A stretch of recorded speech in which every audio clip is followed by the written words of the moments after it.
abaixar um pouco, né?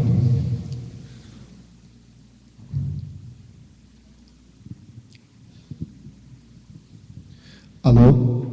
Bom, boa tarde a todos, então. Meu nome é Felipe Altenfelder, eu faço parte do Fora do Eixo.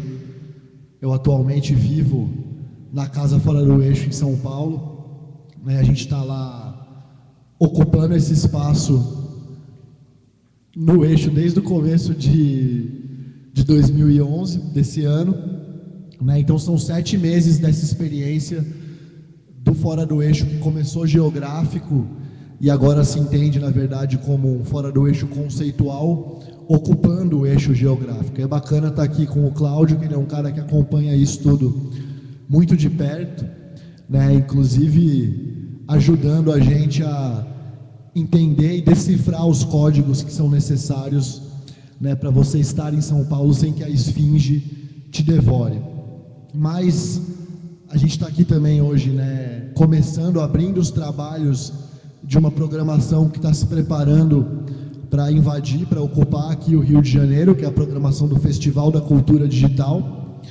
E aí a gente está nessa criação dessa onda, nessa aglutinação e debatendo, começando a discutir e a participar junto de conversas infinitas, sobre os mais variados temas que vão fazer parte desse evento. E acho bacana eu começar aqui para a gente abrir, trazendo um pouco de forma bastante resumida, um pouco da história e da trajetória do Fora do Eixo, até porque é uma história que a gente sempre que conta ela por aí também tem vários pontos que despertam a curiosidade de quem ouve, e isso sempre leva a gente a poder fazer uma troca de ideias bem legal. E se a gente for olhar aqui o protocolo, que guiaria essa nossa conversa de hoje, uma tag que está presente com bastante força, um assunto que a gente veio aqui para conversar e para entender, é um pouco sobre dessa sustentabilidade, e da sustentabilidade ligada à cultura em rede. Então, eu vou ir contando, como eu disse, a nossa história e procurar falar bastante para a gente debater aqui o tal do Fora do Eixo Card ou do Cubo Card, que é o nosso trabalho com a moeda complementar, com a moeda alternativa, com a moeda que a gente mesmo desenvolveu, e acho que a partir daí várias outras questões vão surgir. De uma forma narrativa, o Fora do Eixo ele tem 5 anos, de fato ele começou em 2005, mas a gente tem um jeito de contar a história que é a partir de uma lupa, de uma câmera, de um olhar que se dirige para o Brasil nos anos 90 e procura entender o que foi o impacto da chegada da internet.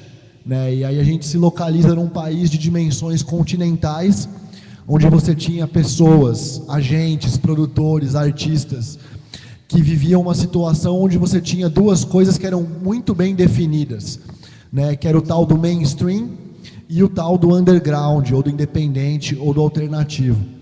E a gente vivia uma situação onde as pessoas que trabalhavam nesse cenário alternativo, nesse cenário independente, muitas vezes tinham que visualizar ele como um trampolim, uma plataforma que o cara ia vir correndo, ele ia pisar nela e ser descoberto, ser pescado pela indústria, pelas grandes gravadoras, e iria estourar, assinar um contrato, tocar na trilha da novela e todas aquelas outras coisas que ilustram, esse modus operandi.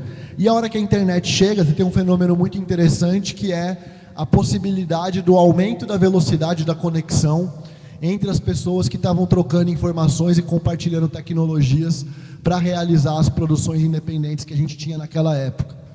E num primeiro momento, as ferramentas que se tinham disponíveis, elas não atingiam tão diretamente os artistas. Você não tinha ferramentas de criação, de música ou de qualquer outra linguagem e de disponibilização de conteúdo. As primeiras ferramentas eram mais ligadas ao diálogo, à troca de ideias, ao debate. Eram ferramentas como o IRC, depois o ICQ e várias outras formas de bate-papo que foram surgindo. E com essa conexão mais acelerada, os produtores dos festivais conseguiram incrementar bastante os seus eventos, e os festivais, enquanto plataforma, começaram a despontar na cena nacional e, em certa medida, a ocupar um papel que era exclusivo das rádios, né? Até aquela época, só através da programação de uma rádio FM que um artista tinha como ser conhecido no Brasil inteiro. E a partir do final dos anos 90, os festivais começam a se transformar cada vez mais em plataformas capazes de revelar essa nova música que estava surgindo. E aí o tempo foi passando, e em 2005, já com 10 anos de acúmulo dessa história, teve uma reunião muito importante que foi realizada em Goiânia, que era a reunião de fundação da Abrafim, a Associação Brasileira de Festivais Independentes.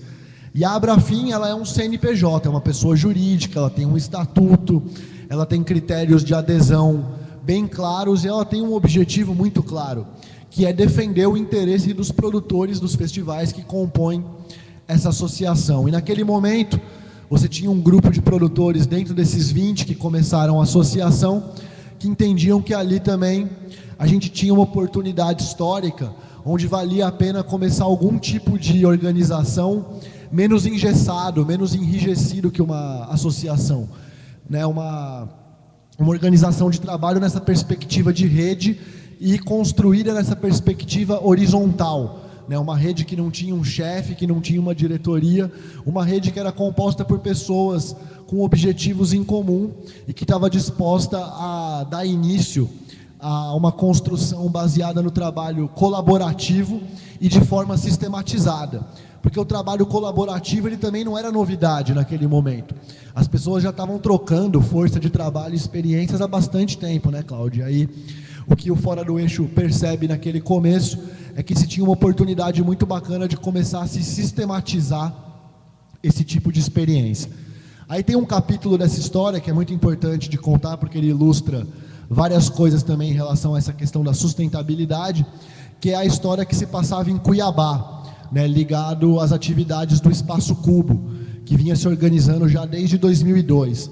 E é uma experiência que vem a partir de um grupo de pessoas que se conecta na universidade e a partir de cursos de comunicação se envolve com a produção de eventos também para a organização de encontros de estudantes de comunicação.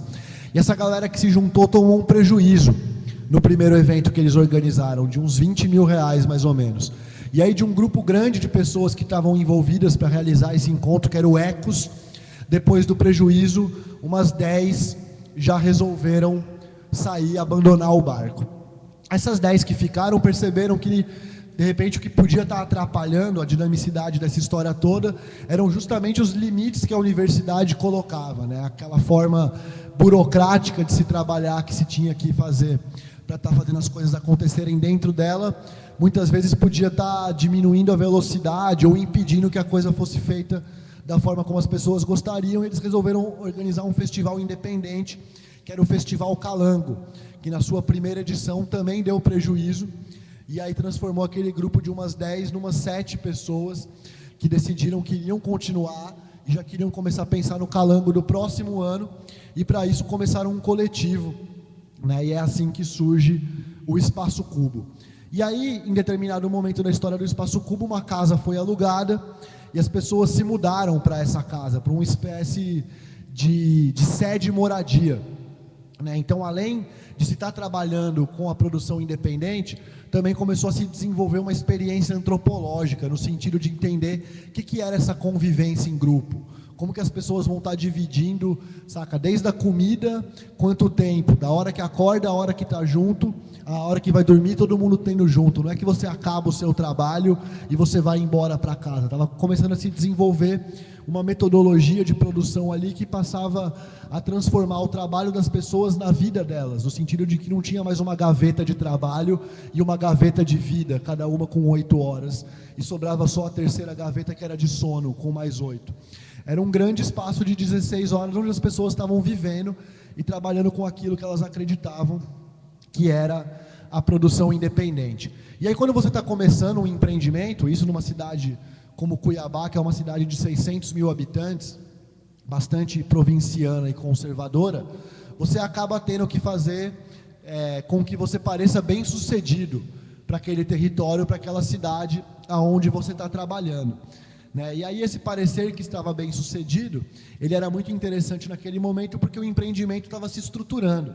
Então as pessoas do Espaço Cubo estavam entendendo como que elas iriam pagar aquelas contas, como que elas iam investir na publicidade do próximo festival, como que elas iam cobrir aquele prejuízo que tinha ficado lá de trás, mas com uma necessidade de estar fazendo vários eventos, colocando a marca na rua, né, trazendo bandas de fora para Cuiabá, para começar a posicionar a cidade num mapa de circulação do Brasil, e tudo isso com muito pouco recurso. E aí, em determinado momento, surgiu a ideia de se fazer uma parceria com o movimento hip hop da cidade, e eles chamaram vários grupos de rap para gravar uma coletânea no estúdio de gravação que eles tinham montado ali também. E aí o pessoal dos grupos de rap foi conhecer a sede do Espaço Cubo, e estavam lá conhecendo o espaço, e aí ligaram um computador para mostrar a internet. Ó, esse aqui é o MySpace, esse aqui é o Trama Virtual, você pode postar suas músicas aqui, hoje em dia é assim que funciona. E aí no meio dessa exposição veio o grito do portão, e era a companhia de luz. A conta estava atrasada 2 meses já, e a luz foi cortada, com a reunião rolando ali. E aí ficou aquela situação constrangedora, né? Pô, os caras aqui vieram para gravar a coletânea, e agora nem luz a gente tem, como é que eles vão botar fé que a gente vai dar conta de gravar? Querendo saber como é que ia resolver aquela situação. E aí um dos manos de um dos grupos, ele deu uma ideia. Ele falou assim: ó, gente, a gente tinha combinado aqui um valor de R$500, que a gente ia acertar para vocês para a gravação dessa coletânea, mas tem um serviço que eu posso prestar aí, que eu acho que resolve esse problema da luz. E quanto que está essa conta atrasada aí? Acho que o valor vai dar mais ou menos o mesmo.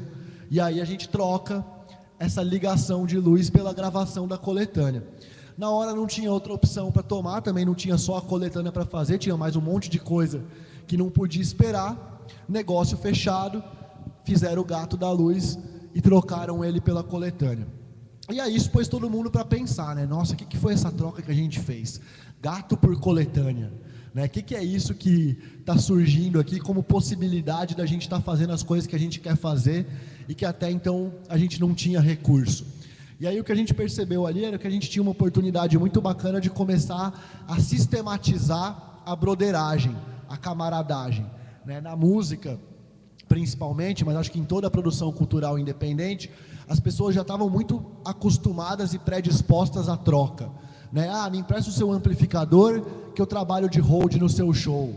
Faz o design da capa do meu CD que eu te passo os meus contatos de jornalista para você fazer a sua assessoria de imprensa.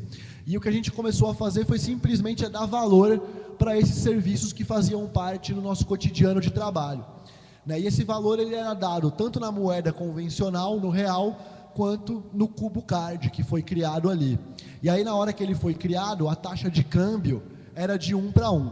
Então a gente criou uma planilha e começou a colocar preço em tudo que envolvia, né, o nosso dia a dia de trabalho. Então, para gravar uma coletânea, quanto custa? 500 cards. Ah, para alugar esse equipamento que a gente tem aqui de transmissão ao vivo, 2 computadores, 2 câmeras, se bem que câmera a gente está com umas 8 já aqui transmitindo, mas o equipamento do DJ, isso aí vai custar 750 cards. E começamos a desenvolver uma planilha de serviços que os parceiros da cidade podiam acessar para trocar com o coletivo. Então uma banda que se apresentava num evento, ela recebia uma parte do cachê dela em espécie e uma parte do cachê dela em card. E com esses cards ela poderia comprar depois os serviços que o coletivo podia oferecer. E em cima dessa tecnologia de trocas, o Espaço Cubo começou a se transformar num modelo de empreendimento viável. As pessoas que faziam parte da iniciativa conseguiam pagar as contas delas e viver de fato daquele trabalho independente, né, com essa moeda complementar. É claro que o Cubo Card ainda não pagava a conta de luz, mas ele ajudava a complementar a renda, né, quando necessário.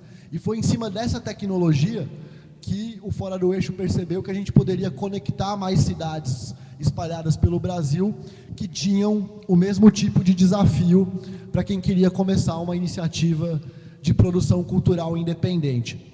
O Fora do Eixo que eu falo que surge geográfico é porque as primeiras cidades que fizeram parte dessa história eram Cuiabá, Uberlândia, no interior de Minas Gerais, Londrina, no Paraná, e Rio Branco, que é a capital do Acre. Então, geograficamente, essa conexão estava afastada do eixo Rio-São Paulo, onde naquele momento que a gente começou a trabalhar, a circulação de produtos culturais estava muito concentrada, né? E aí, acho que uma forma que ajuda a contar de forma rápida e sintética essa história de 2005 para cá são os números, né? Que a rede salta de 5 para mais de 100 coletivos. O Fora do Eixo é uma iniciativa que está hoje nos 27 estados do Brasil. No primeiro ano de trabalho integrado, que foi 2006, 250 bandas circularam por essa plataforma de coletivos e festivais. A gente está fechando um balanço de 2011 para lançar agora no nosso congresso em dezembro, e a gente tem mais de 5.000 shows realizados, né? Então a gente vai de 250 para 5.000. Você tem 180 festivais conectados com essa história toda hoje. O Cubo Card era uma moeda complementar que funcionava em Cuiabá. Hoje a gente tem 40 moedas funcionando em cidades por todo o Brasil. E o próprio movimento de dinheiro em espécie dentro da rede aumentou muito também, né? O Fora do Eixo movimenta hoje anualmente mais de 20 milhões de reais. Desde o patrocínio da Petrobras a um determinado festival, até o CD vendido na banquinha. Então, esse modelo de organização para a produção cultural foi se mostrando como, né, uma iniciativa cada vez mais viável, e a coisa foi crescendo e se estruturando. No final do ano passado, a gente teve uma experiência muito bacana, que foi justamente participar do Festival da Cultura Digital que aconteceu em São Paulo, né? E a gente passou algumas semanas em São Paulo para participar desse festival, e não era um evento ligado diretamente à música, né? Era um evento que você tinha a presença de programadores, jornalistas, economistas, cientistas sociais, artistas de outras linguagens, e a gente foi tendo a oportunidade de apresentar a forma como a gente trabalhava, e foi percebendo um entusiasmo muito grande em pessoas que não vinham de realidades parecidas com as quais a gente tinha começado. E a gente percebia que naquele momento, até para a rede conseguir dar os seus próximos passos em direção à sustentabilidade, que seria importante a gente ter uma equipe fazendo a disputa simbólica que existe em São Paulo, né? Para a gente conseguir também, a partir de lá, produzir a informação que é amplificada e volta com bastante força para o resto do país.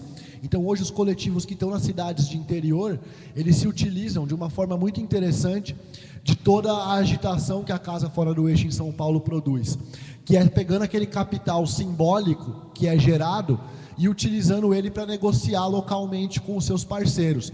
Porque no momento em que você mostra para o seu parceiro local que você está conectado numa iniciativa, que está conectada em rede e atuando no país inteiro, você ganha mais confiança dele de que aquela troca vai ser positiva num planejamento de médio a longo prazo.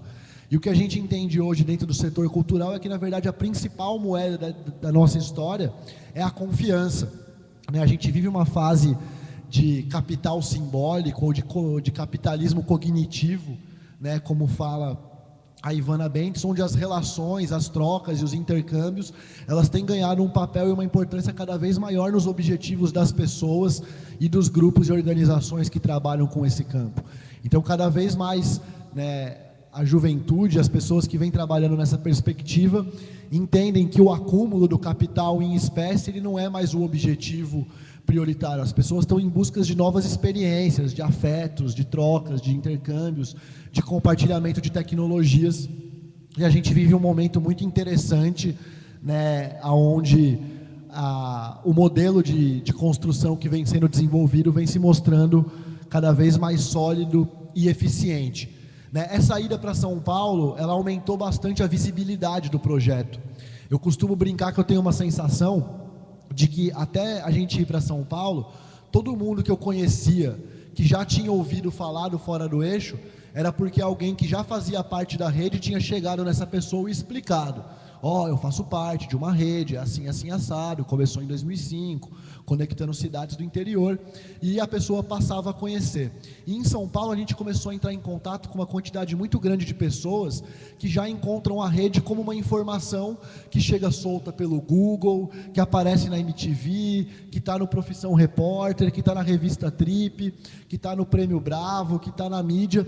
E isso é muito interessante porque essa visibilidade, ela gera o aumento do interesse, mas ela também gera o aumento da discussão feita através das críticas, né? Então tiveram 2 episódios muito interessantes esse ano, que a gente debateu bastante, e geralmente nessas últimas oportunidades que a gente tem tido de, né, bater bola presencialmente com a galera, sempre acabam tendo algumas perguntas nesse sentido, então a gente já pode adiantar. Um debate surgiu logo após a Marcha da Liberdade, né? A gente teve uma situação que eu não sei se todo mundo acompanhou, no primeiro semestre, que teve a Marcha da Maconha em São Paulo, teve uma repressão duríssima por parte da polícia, e aí uma semana depois o movimento que organizou a Marcha da Maconha aglutinou, né, muito mais pessoas e fez a Marcha da Liberdade, reivindicando a liberdade de expressão no seu sentido mais amplo. E depois dessa experiência, teve a Marcha da Liberdade Nacional, que foi feita em umas 20 cidades ao mesmo tempo. E aí, nessa Marcha da Liberdade, a gente, na organização em São Paulo, a gente fez ela atuando, né, lado a lado naquele momento, com outros grupos ligados ao movimento de esquerda que atuavam lá. E é o grupos que a gente entende que estão num recorte de uma chamada esquerda clássica, né, mais ligada a uma perspectiva marxista, uma visão ligada à luta de classes, e a gente vindo com essa nova forma de organização e de ativismo, né? E aí o comparativo dessas 2 perspectivas gerou um debate grande num blog que chama Passa a Palavra, e aí foi muito interessante para a gente, porque foi um momento também onde pela primeira vez a gente foi discutido não como um circuito cultural, ou não como uma rede de produtores e artistas, mas como um movimento social, como um movimento de política contemporânea. E agora, na semana passada, né, teve um debate também que surgiu quando a gente estava fazendo a divulgação do Congresso Fora do Eixo, né, o Daniel Ganjamin, que é um músico de São Paulo, entrou na divulgação no Twitter, ele achou o link interessante, divulgou para os contatos deles, e aí o China, que hoje é apresentador da MTV, fez alguns comentários, eles entraram num debate ali, e o China escreveu um texto, colocando, né, a posição dele sobre o Fora do Eixo, e levantando de novo uma discussão sobre o uso da moeda complementar no pagamento de cachê, sobre a política do Fora do Eixo em relação à remuneração dos artistas que trabalham junto com a rede. Então foi uma possibilidade muito bacana também da gente discutir toda essa economia que é movimentada. E aí, acho que é legal mais dar essa pincelada, né, nessa abertura. O Cláudio já fez algumas anotações aqui também para dar uma provocada para outros temas que a gente possa se aprofundar. Se alguém quiser que eu me aprofunde mais também em relação a algum ponto específico dessa trajetória dos últimos 5 anos, pode ficar à vontade para perguntar. Acho que a gente pode mandar um microfone para a plateia.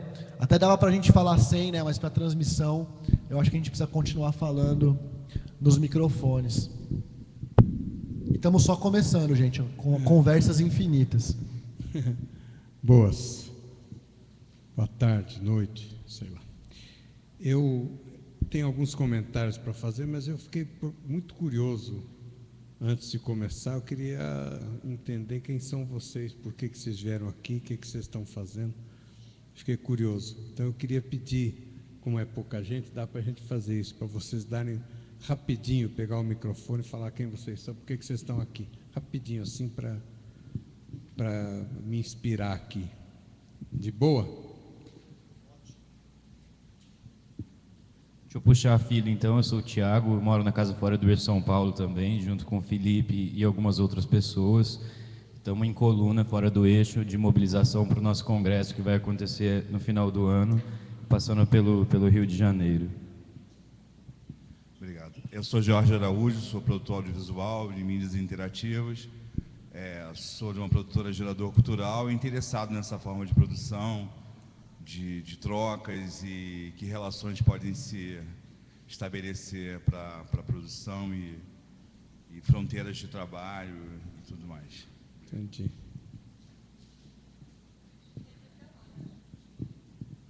Cuidado aí que o fio está enroscado no outro fio aí.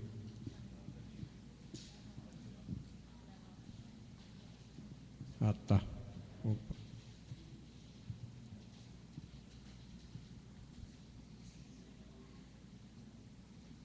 Não, passa aqui. Bom, tudo bem. Está enroscado aqui, mas tudo bem.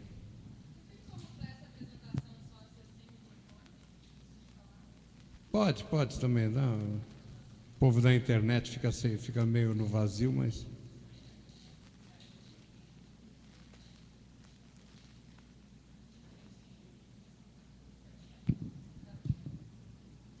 Meu nome é Paula, sou cientista social, participei da oficina do Mosaicos, ajudei na construção dos vídeos, dos filmes, tudo.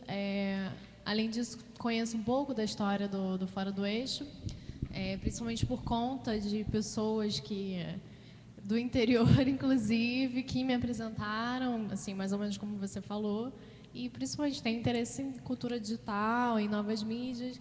E uma coisa que eu achei muito interessante do Fora do Eixo foi principalmente a transmissão da Marcha da Liberdade, que eu acompanhei, que eu divulguei, que eu acho que foi, assim, não sei o que isso significou para vocês, mas eu acho que deu uma amplitude, deu um boom no que é o Fora do Eixo, depois dessa marcha.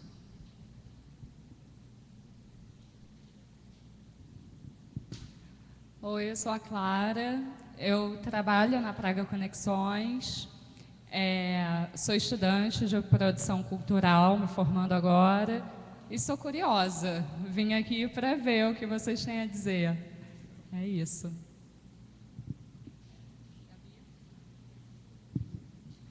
Eu sou Gabriela, estudo no Colégio Nave, sou estagiária da Praga, e eu também gostaria de saber mais sobre essas coisas, porque na escola a gente até tem aula de cultura digital no primeiro ano, mas eu acho que é sempre legal a gente conhecer mais. O que eles ensinam na aula de cultura digital?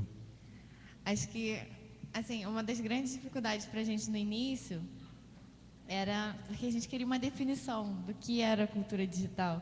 E, assim, não tem uma definição do que é uma cultura digital. Assim, são informações, são coisas juntas. E ele ensinou sobre a história, a internet, televisão, os meios de comunicação. Foi bem legal. Legal, legal. Meu nome é Lucas e eu também sou do Colégio Nave. E eu vim para aprender aqui também, para trocar informação, para aprender mais sobre cultura digital, que é um assunto bem... que eu não tenho essa definição também como ela tem. Eu sou a Mariane, e eu também estudo com eles no Nave.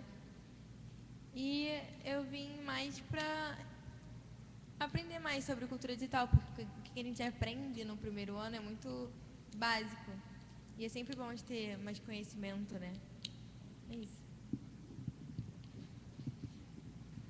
Bom, eu sou a Maria, faço a coordenação do projeto. Então, vim aqui para trocar, conhecer mais profundamente aí as ideias de Fora do Eixo. Então. Eu sou Jaira, trabalho na Secretaria de Cultura do Estado e vim para conhecer a proposta de vocês, saber o que está acontecendo. Olá, sou Manuela, sou do Cineclube Matipangu, estou trabalhando na Praga também, enfim, trabalho basicamente com oficinas de audiovisual e vim aqui para conhecer um pouco mais, já conheço um pouco do Fora do Eixo, do festival, saber um pouco mais.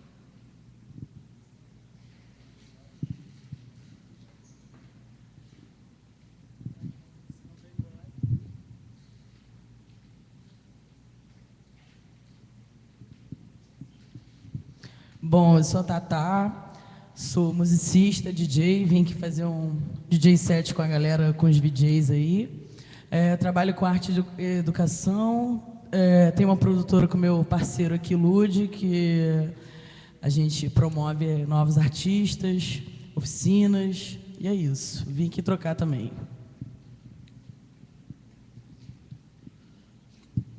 Boa tarde, né? Sou Lude 1. A gente tem uma produtora chamada Amplex, Aglomerado, quase que eu falo o nome de outra coisa.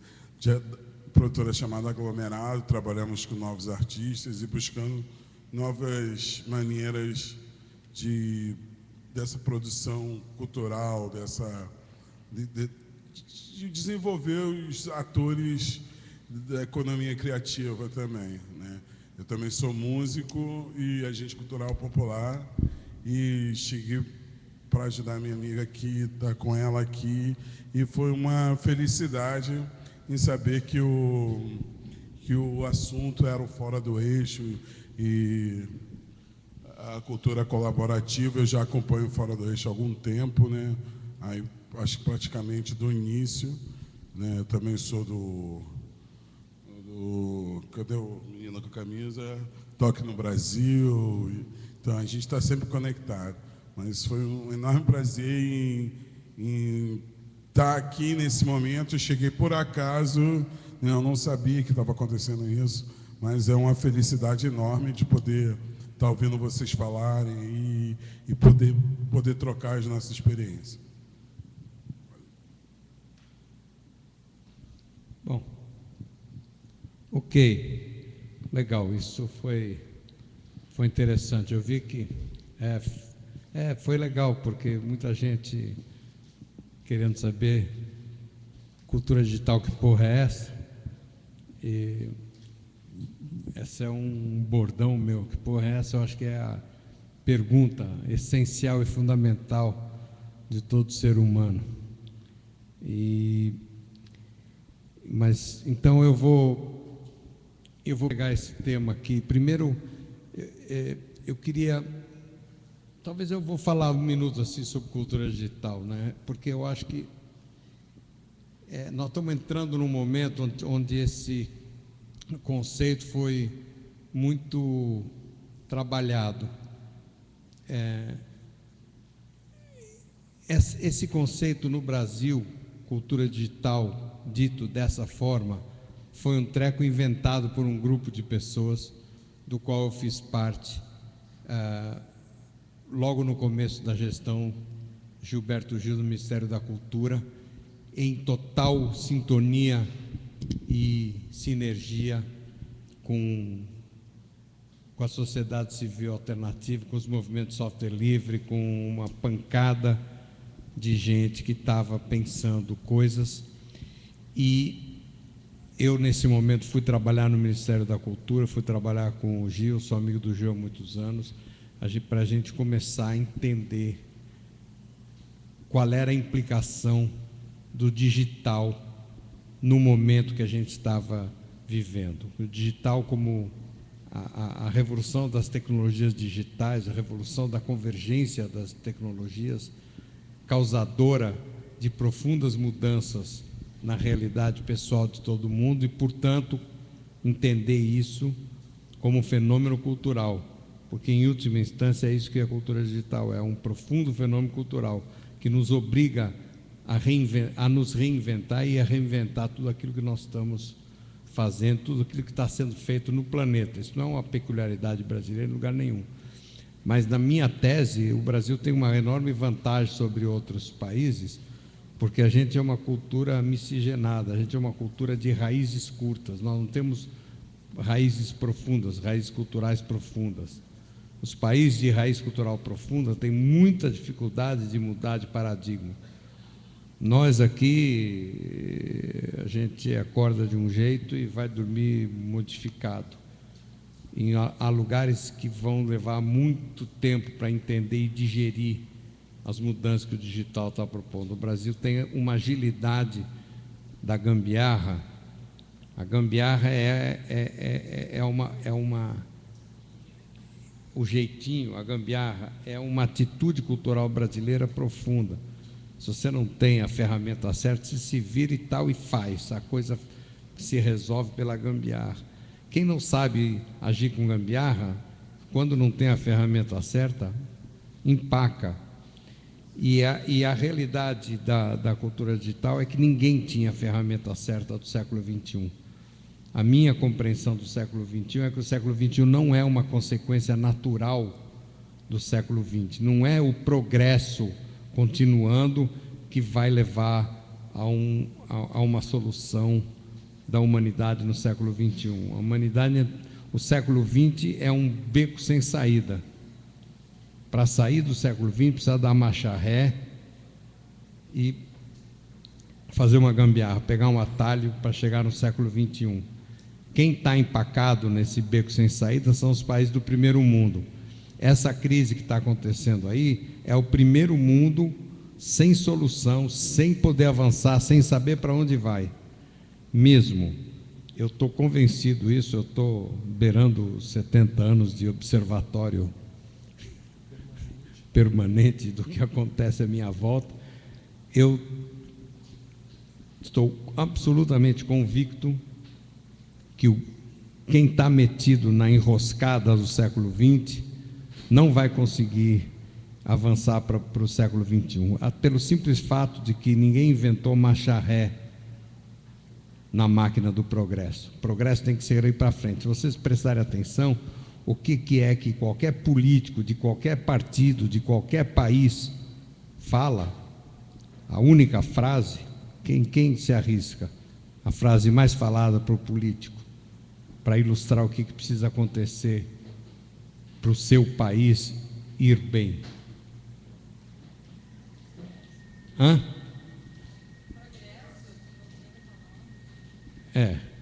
A retomada do crescimento, né? Crescimento, ou seja, o paradigma da economia mais ligado a essa ideia do crescimento. E o crescimento, como medida para saber se uma cultura vai bem, se um país vai bem, pressupõe um aumento de gasto de energia, um aumento de uma pancada de coisas que são, em última instância, a longo prazo, se você fizer a curva e projetar um mundo ideal, qual seria o mundo ideal da lógica do consumo? Todo mundo com um carro, todo mundo com um diploma e desempregado, todo mundo com uma certa grana no bolso, todo mundo...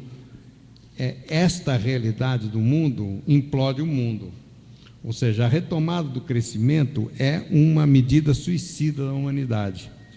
Se a gente levar a sério esse negócio de retomada do crescimento, o mundo acabou, literalmente. Não há energia suficiente, não há condição suficiente para chegar num mundo satisfatório, para resolver o problema da humanidade no século XXI, através dessa lógica de retomar o crescimento e de começar a achar que o crescimento vai bem. Esse é o grande drama, na minha compreensão, da dona Dilma, que acredita no pré-sal como solução do Brasil. Acredita que... Acho que ninguém falou para Dilma que a idade da pedra não acabou por escassez de pedra e que a gente não precisa esperar acabar com o petróleo para terminar com a era do petróleo. O petróleo é um negócio asqueroso em todos os sentidos. Ele gerou poluições de todo tipo, gerou a corrupção, gerou guerras, gerou coisa, e é uma solução, e propõe soluções tecnológicas burras. O automóvel, por exemplo, que é o filho dileto do petróleo, né? O carro, o automóvel, é ridículo. 1.000 quilos de ferro soltando fumaça para carregar 70, 80 quilos de carne. É ridículo. Isso é a coisa mais burra que a tecnologia podia inventar, o automóvel. É um negócio...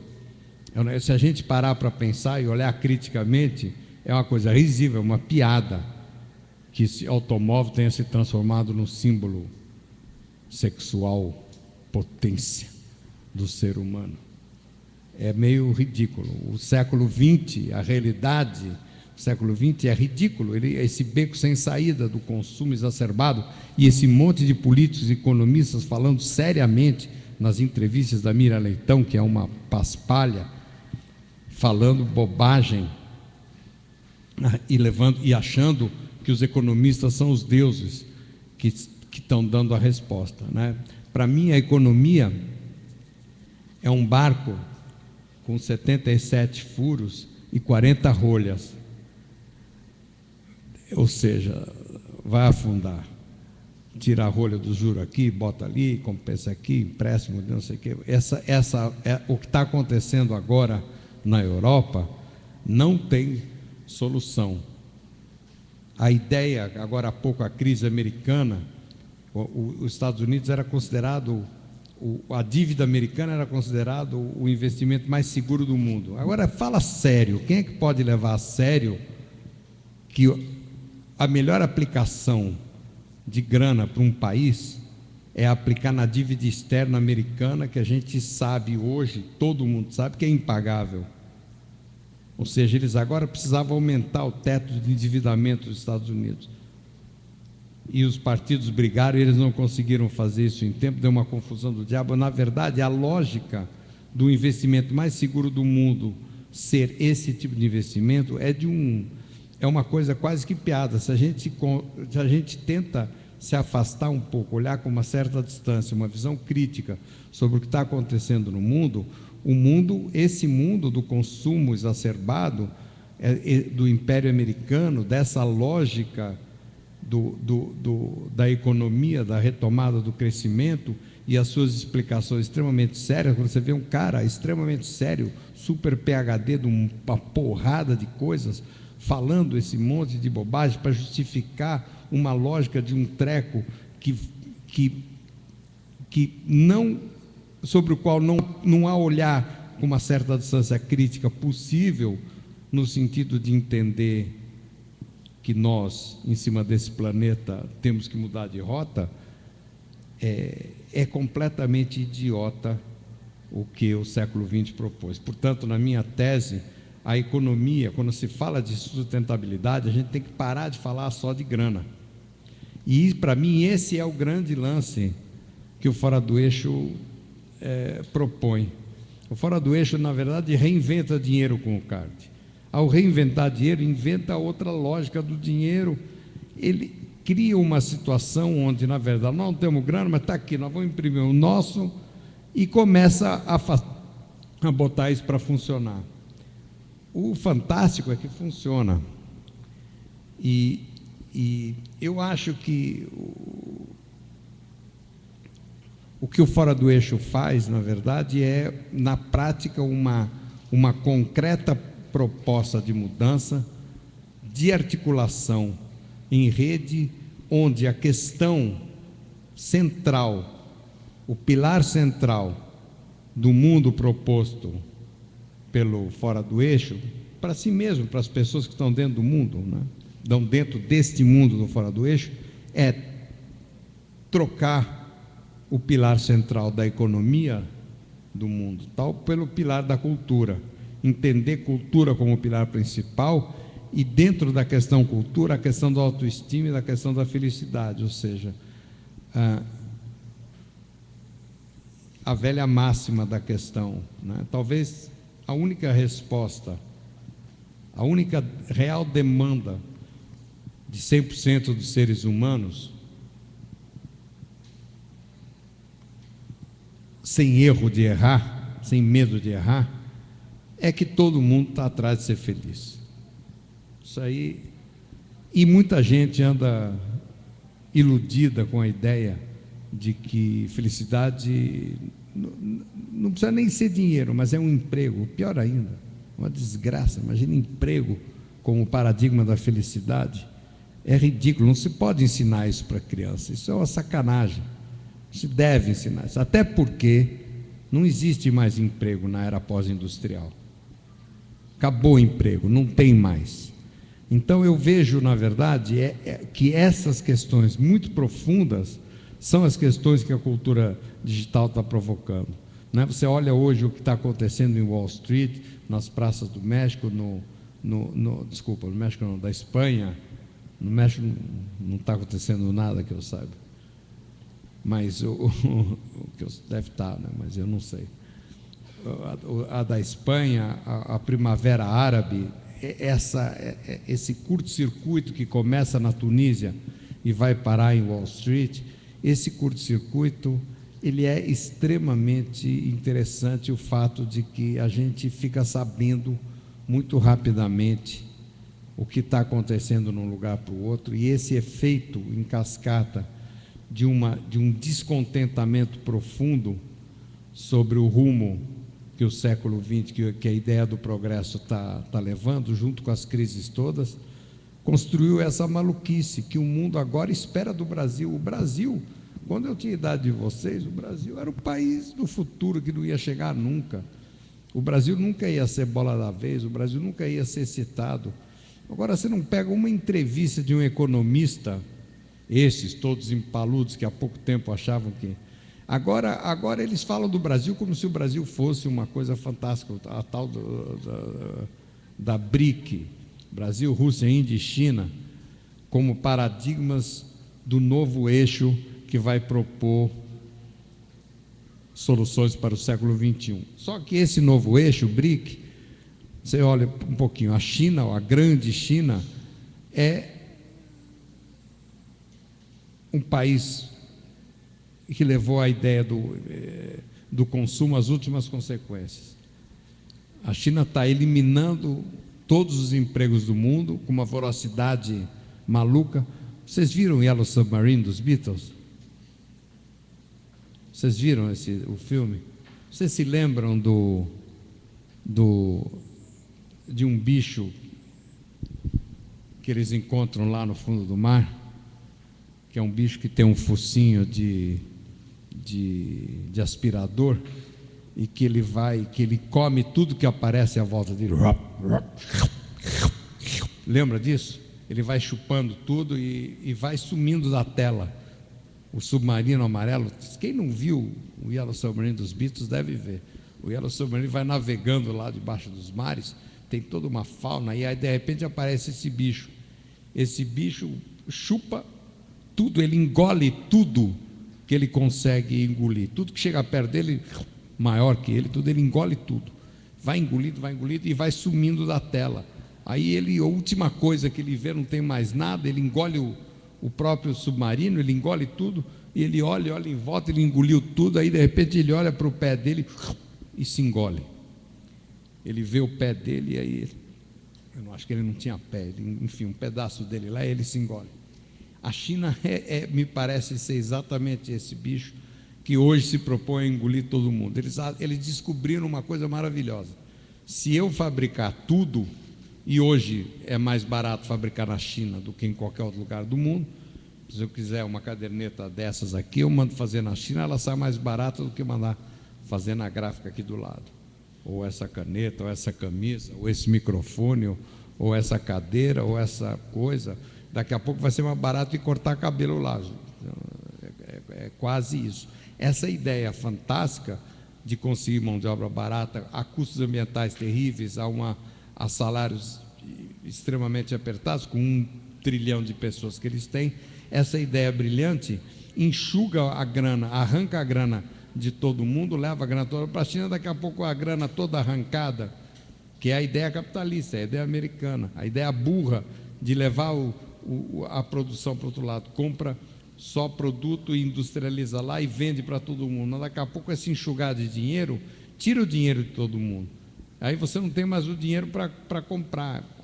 O processo suicida está instaurado no planeta. Então, isso para mim, eu estou me repetindo aqui, mas isso para mim é essencialmente o que está acontecendo no mundo.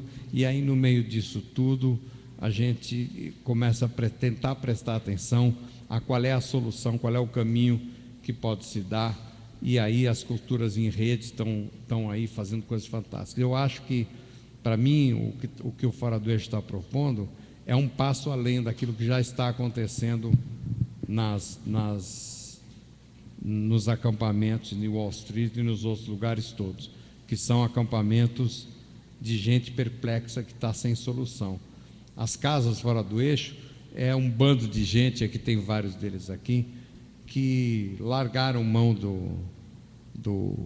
da ideia de viver dentro da lógica do sistema, entraram para a casa do eixo e já estão propondo um mundo entre eles, um mundo da pós-economia. O fantástico do mundo da pós-economia é que eles entenderam, não é uma coisa monástica no sentido de negar dinheiro, ou católica no sentido de que, ao entrar para o convento, as pessoas davam tudo para o Papa, e o Papa vivia num castelo, num palácio e tirava, enfim, não é essa a ideia.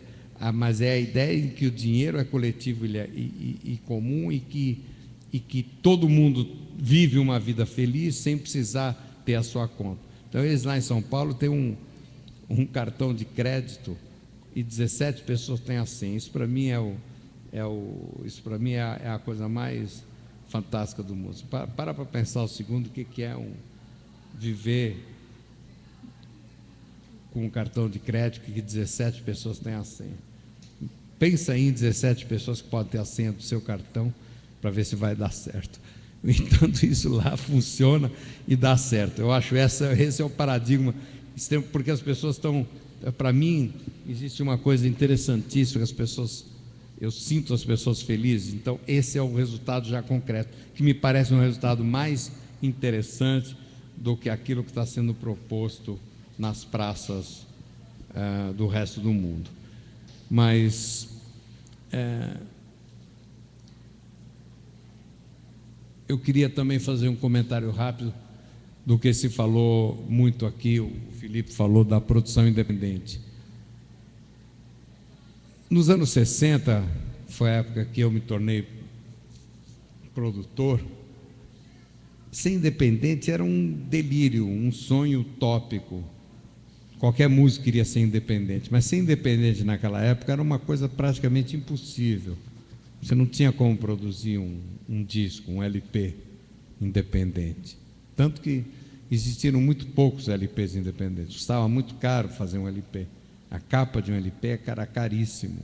Distribuir um LP era caríssimo. Não tinha como fazer música independente. Independência era a única forma de você se tornar autônomo. Hoje, um músico não tem o menor interesse em ser dependente, porque o contrário de ser independente é ser dependente. Nos anos 60, 70, 80, no século XX, enfim, você tinha que ser dependente de uma gravadora, né?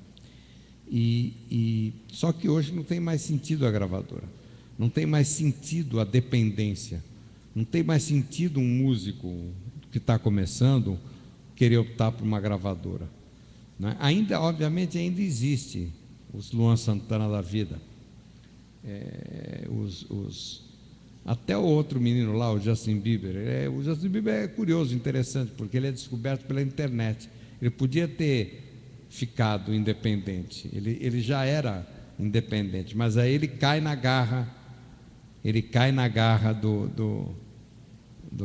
da gravadora, e obviamente vão espremer ele até a última gota do sangue. Ele virou um escravinho da gravadora, como é o Luan Santana, como são esses outros pessoais todos. Ainda existe isso, mas cada vez menos. Hoje a diversidade de músicos, a cauda longa da música é uma realidade extremamente interessante, que de novo é uma coisa muito louca no Fora do Eixo. Foram 5.000 shows esse ano, lugares novos para tocar. A música brasileira nunca se desenvolveu dentro de uma lógica de que um músico começa a tocar na sua cidade, no seu bairro preferencialmente, e depois na sua cidade, em vários lugares, depois anda pela região, e depois, mais para frente, grava um disco, e eu estou falando na época do disco, o LP, grava um disco e a coisa vai avançando de uma forma orgânica. Aqui se lançava no Fantástico. Você vai para uma gravadora, vai para o Fantástico, joga um monte de dinheiro, e a partir do Fantástico o cara começa a vender um monte e nunca teve contato com a sua realidade local, e nunca saiu tocando no seu... E, portanto, era um funil, né? Quantos Luan Santana existe? Existe um ou outro, essa maluquice, essa deformação total que a gravadora construiu e criou. Então, essa ideia da independência hoje é uma ideia absolutamente natural. A cultura digital tornou possível distribuir a diversidade, distribuir as minorias, distribuir as possibilidades de músicas esquisitas, diferentes, estranhas, que grupos pequenos gostam, grupos pequenos que é muita gente espalhada no mundo todo. Sempre haverá alguém, você pode ser o cara mais estranho do mundo, haverá alguém que se apaixona por você, se você tiver possibilidade de circular a tua música, aquilo que você quer fazer com que as pessoas se apaixonem, né? Então, a cultura digital e a independência, a diversidade torna-se possível pela primeira vez graças a um olê que a internet e a cultura digital dão na lógica do sistema. Então, eu acho que a cultura em rede, a partir da existência da internet, a internet em si, ela é uma provocação completamente revolucionária. Ela é subversiva à lógica do século XX. Ela propõe coisas, ela propõe a dissolução da galinha dos ovos de ouro do século XX, que é controlar o meio da distribuição. Então, hoje, você cada vez mais tem o meio da produção em suas mãos, o estúdio está cada vez menor. Está aqui o estúdio. Olha aí, ó. Esse maluco aí está propondo fazer streaming, ele está fazendo uma experiência com uma câmerazinha de verdade e umas outras de mentira ali, ó. Aquilo lá que ele está... Lá seria legal você explicar isso aí que você está fazendo aí. Esse negócio que ele está fazendo aí são câmeras de segurança. Ele está fazendo stream com câmera de segurança. Custa quanto essa porra, hein? Custou R$100 essa câmera aqui. Fala aí. Então, galera, boa tarde. Meu nome é Márcio Bertoni, sou do Cineclube Mate Congu, sou do Buraco Cavernoso e serei de muitas coisas no futuro. A gente descobriu essa ferramenta maluca aí e a gente começou a desenvolver uma série de maneiras de subverter a ferramenta, né? Porque a ferramenta é um site gringo e aí a gente descobriu uma maneira de botar várias câmeras, aí a gente descobriu uma maneira de botar uma mesa de som e jogar tudo para dentro dela e depois plugar outro computador e aí uma câmera de R$100, outra de 60 e uma câmera emprestada do amigo, e é isso, é a subversão do sistema, né? O cara te propõe que você use ali um sistema digital, ou a própria webcam do seu laptop, e a gente falou, não, isso não serve pra gente não. E aí a gente está usando aquela bandeira ali, e é isso aí.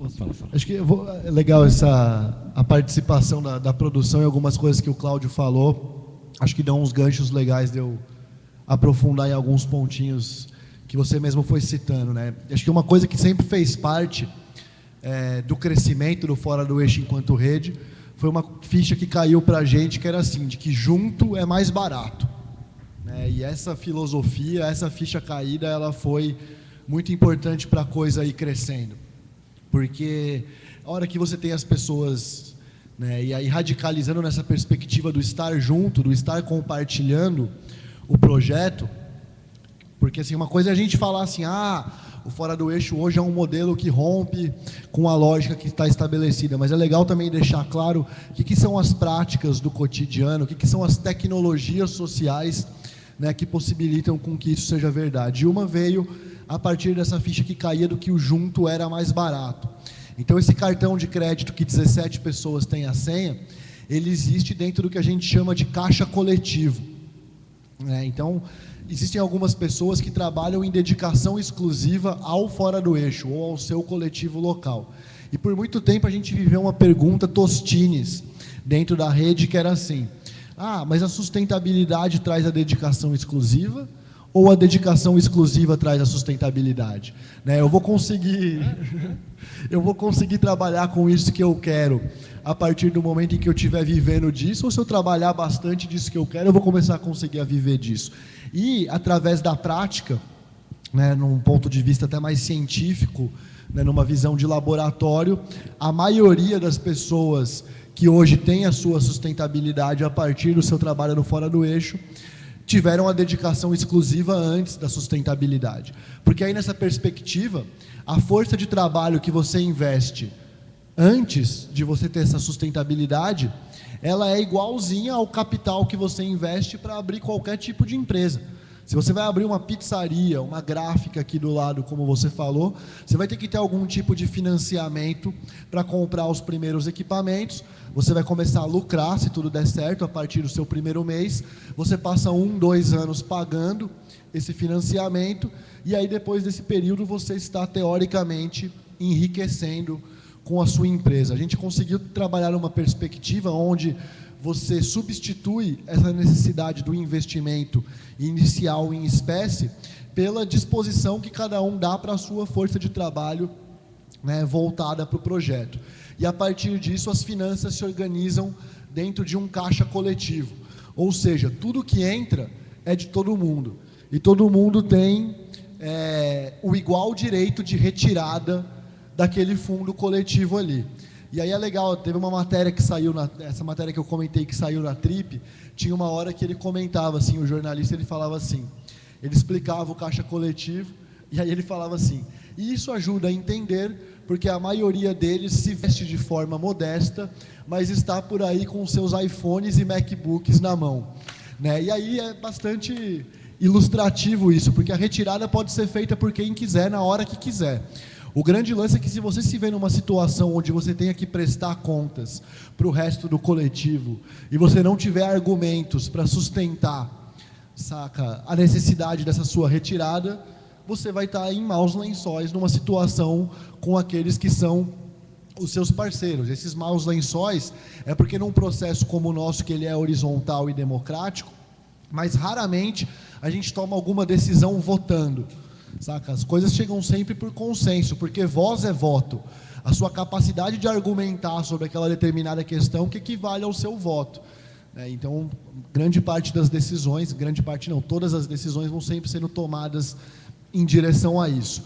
Uma outra coisa que foi fundamental para o caixa coletivo funcionar, foi uma outra ficha que teve que cair, que em determinado momento a gente teve que entender que a gente não era caloteiro, a gente era administrador de dívida.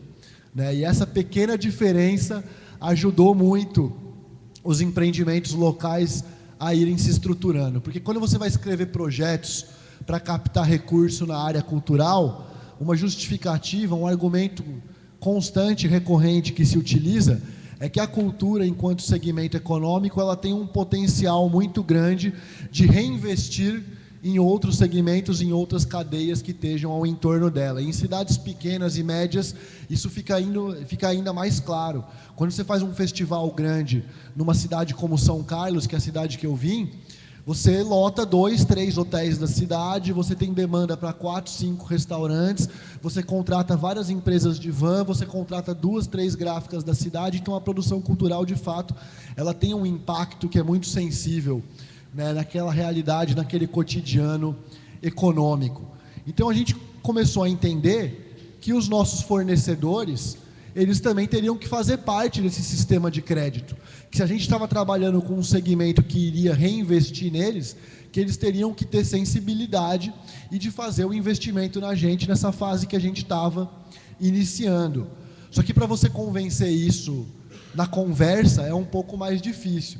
Então, muitas vezes a gente ia negociando o estendimento dos prazos para acertar com os fornecedores, porque a gente tinha muita confiança que a hora que ele visse aquela ação realizada, ou seja, o festival na praça, lotado de gente, a repercussão na mídia da cidade, de outros veículos que vinham cobrir, gente do Brasil inteiro que a gente trazia para conhecer e prestigiar aquilo que depois voltava para outras cenas, para outras cidades falando bem daquela iniciativa, aquilo tudo também gerava o campo do tal do capital simbólico, que o fornecedor entendia de que ele seria pago em espécie daqui a um tempo, de que aquela iniciativa estava num caminho positivo e que ela iria se estruturar e conseguir acertar com ele, e de que também simbolicamente ele estava ganhando, colocando a marca dele ao lado daquela iniciativa. E aí é muito legal que quando você consegue acertar, você geralmente acerta em bloco tudo que você estava devendo. E aí você renova o seu crédito na praça.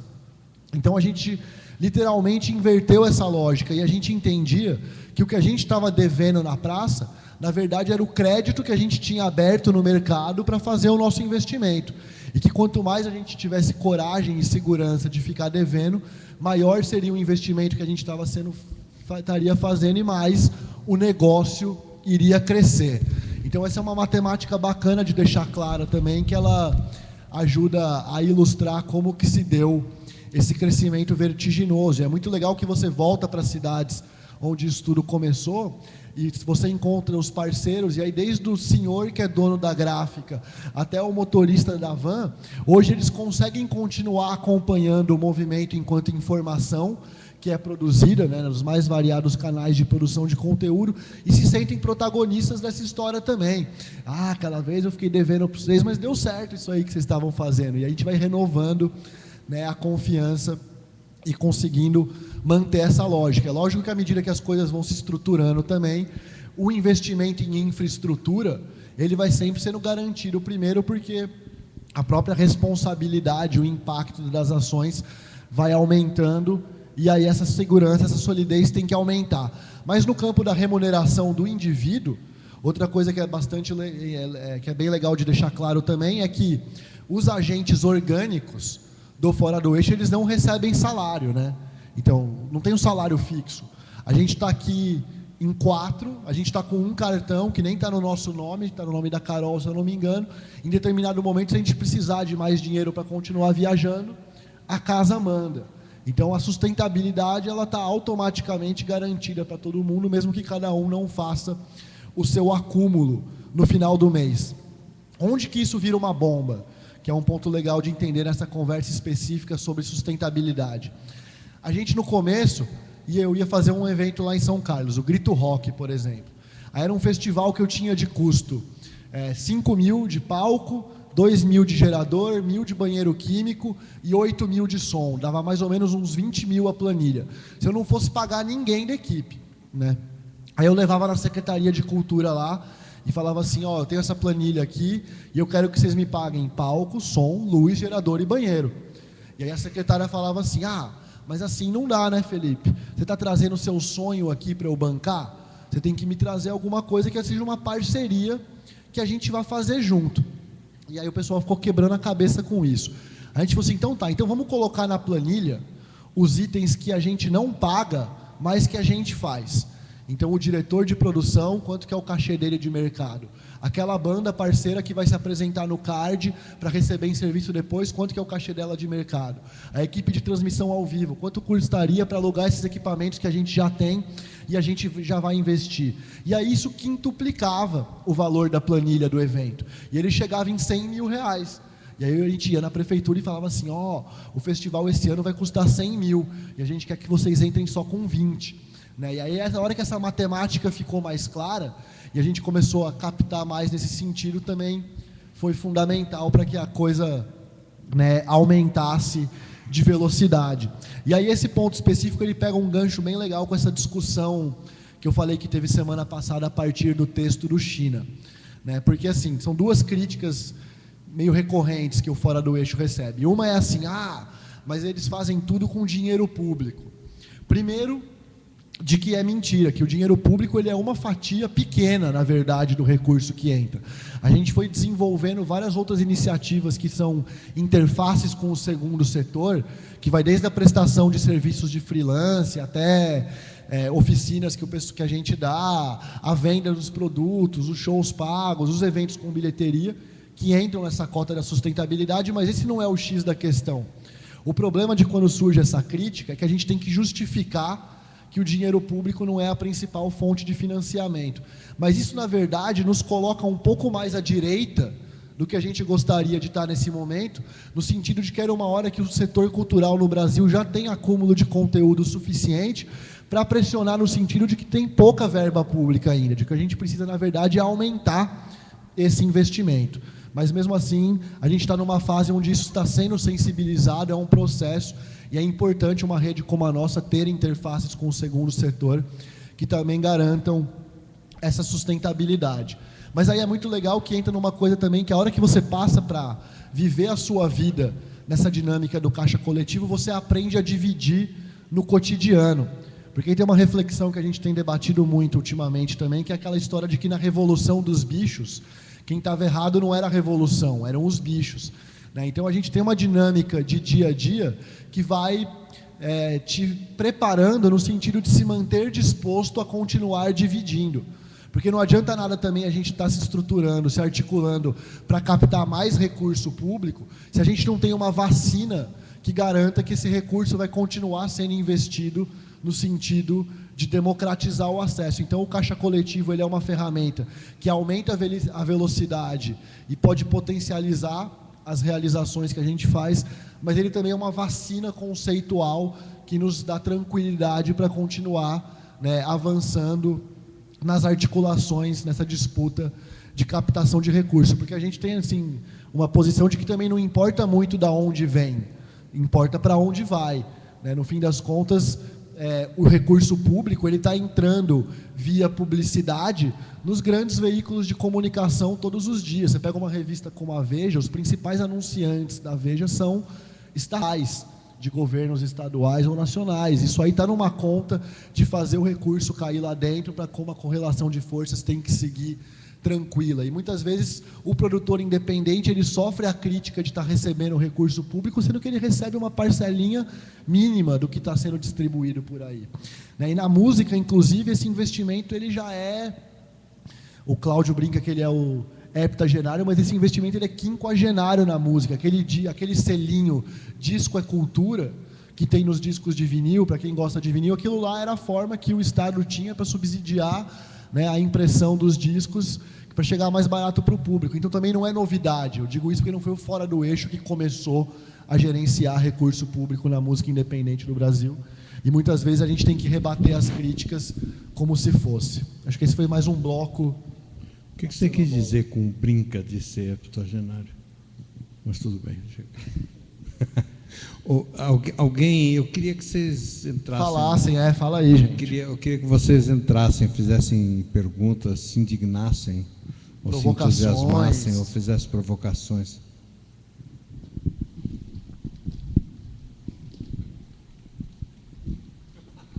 Todo mundo olhou para trás. Alguém.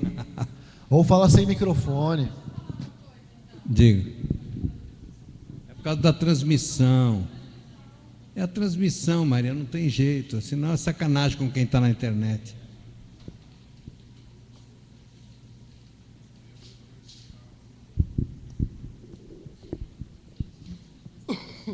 Então, eu sempre achei muito interessante essa forma de organização do Fora do Eixo. Eu acho realmente incrível como vocês conseguiram criar todo esse sistema e parece que de fato funciona.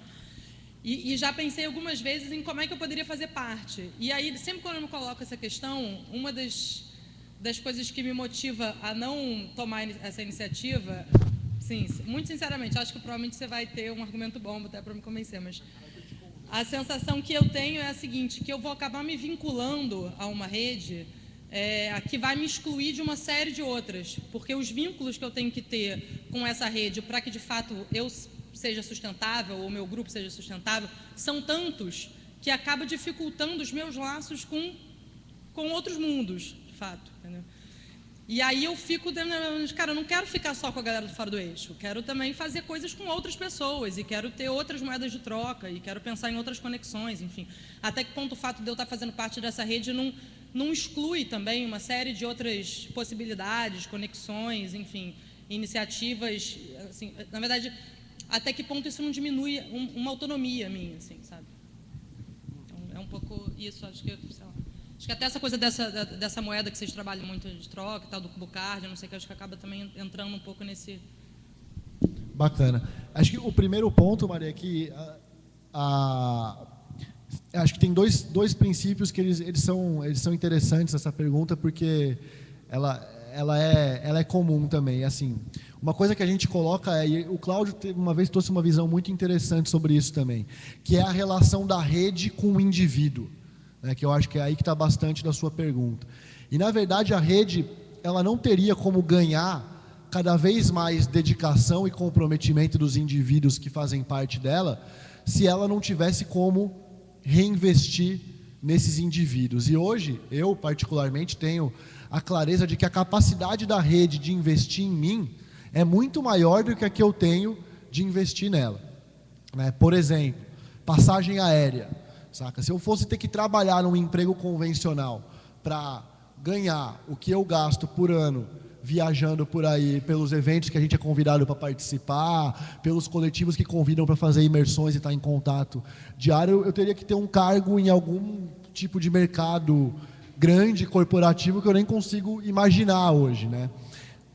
Ou teria que ter um caixa 2, ou ser um mega executivo, ou um mega empresário. Então, a rede está o tempo inteiro reinvestindo nos agentes que fazem parte dela. Em relação à autonomia, é um outro princípio que ele é fundamental também. A gente não teria como ir conectando de 5 para 100 cidades em tão pouco tempo, se não existisse um princípio de respeito à autonomia local muito grande. O software livre tem algumas metáforas e alguns exemplos que ajudam a explicar isso, que é o tal do código aberto. né? Como que o conceito de código aberto se aplica a uma rede como a do Fora do Eixo? A gente tem uma dinâmica, a gente radicaliza na dinâmica de estar sempre postando, cada um nos seus blogs, nos seus Facebooks, onde quer que seja, como que é o seu dia a dia de trabalho, que ferramentas você usa. Cabe a cada agente ou a cada coletivo entender o que daquela tecnologia é importante para ele. Ele pode pegar uma parte e utilizar, a que ele não acha importante, ele não utiliza. O único compromisso que ele tem que ter é de estar também publicando a versão dele para que mais códigos estejam disponíveis, para que mais pessoas possam, né, se alimentar dessas referências. Indo mais direto ao ponto que você colocou, é bacana, porque assim, a rede é muito nova, né? Apesar de ela ser muito grande, ter hoje um campo de atuação bastante estendido, a gente brinca que a gente só viu uma Copa do Mundo, né? O tempo entre a Copa de 2006 e a de 2010, então é bastante pouco tempo. E nesse primeiro momento a coisa precisava crescer. Então, de fato, a gente viveu um período de autoafirmação da identidade.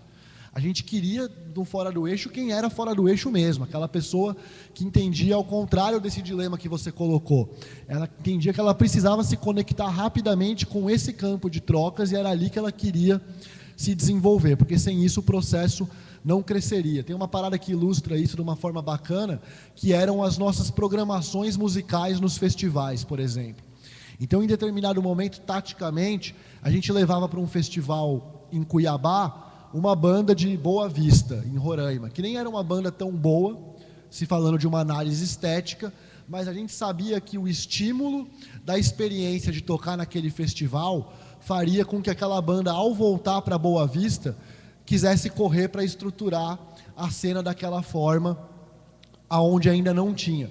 E a gente pagava um preço por isso, porque aí a revista Rolling Stone ia cobrir o festival, e a manchete era assim: Festival Calango atesta o sucesso do Espaço Cubo, mas peca como entretenimento, né?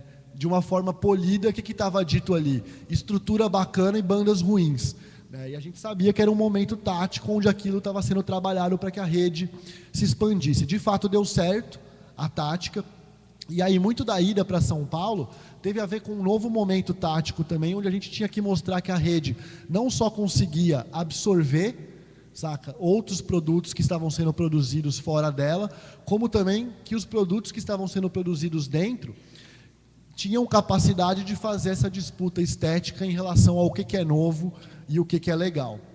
E aí a gente criou, por exemplo, uma agência de bandas dentro do Fora do Eixo, que num primeiro momento era um casting, um grupo de 18 bandas que a gente investia para a carreira delas acontecerem, né? A gente logo percebeu que esse modelo poderia ser contraditório, porque aí o sonho da banda Fora do Eixo não era mais ser descoberto pela grande gravadora, era estar na agência Fora do Eixo.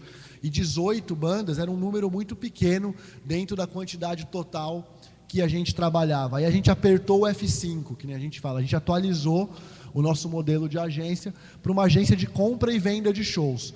A gente não ia mais priorizar a carreira de ninguém e a gente ia estar facilitando o contato entre produtores e artistas para que esses shows fossem comprados com mais agilidade e que para artistas de longe das cidades pudessem visualizar aquela cidade no planejamento de circulação deles.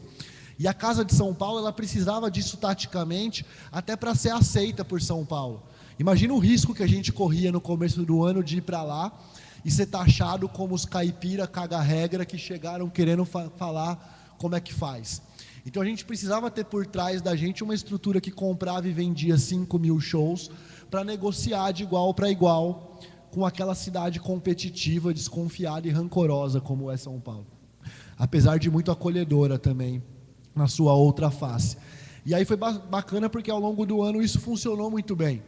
E a gente conseguiu fazer com que artistas de uma cena de São Paulo, e que até então tinham pouca informação e até preconceito com o nosso trabalho, pudessem começar a circular mais. Isso foi muito bacana até para um processo de contaminação estética das bandas das cidades fora do eixo, de poder entrar em contato com essa produção mais cosmopolita e que chama mais a atenção da mídia especializada.